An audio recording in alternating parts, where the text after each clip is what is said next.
4 দিনের সফরে চীনের উদ্দেশ্যে ঢাকা ত্যাগ করেছেন জাতীয় নাগরিক পার্টির 8 নেতা। মঙ্গলবার রাত 10টায় রওনা দেন তারা। আগামী 30শে আগস্ট তাদের দেশে ফেরার কথা রয়েছে।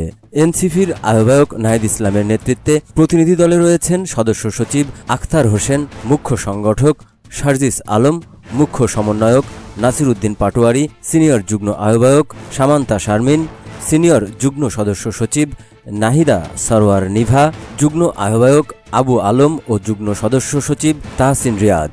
সফরে বাংলাদেশি প্রবাসীদের সঙ্গে সাক্ষাতের কথা রয়েছে তাদের। এই সফরের মাধ্যমে দুই দেশের সরকার ও জনগণের মধ্যে বন্ধুত্বপূর্ণ সম্পর্কের উন্নয়ন ঘটবে বলে মনে করছে দলটি। এনসিপির নেতারা জানান, চীন সফরকালে তারা একটি বিশ্ববিদ্যালয়, একটি গ্রাম ও শিল্প কারখানা পরিদর্শন করবেন। চীনা কমিউনিস্ট পার্টির সঙ্গেও বৈঠক করার কথা রয়েছে তাদের।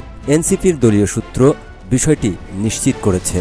এর আগে 21শে আগস্ট সফর উপলক্ষে এনসিপির এই প্রতিনিধি দলের জন্য এক সংবর্ধনার আয়োজন করে ঢাকাস্থ চীনা দূতাবাস।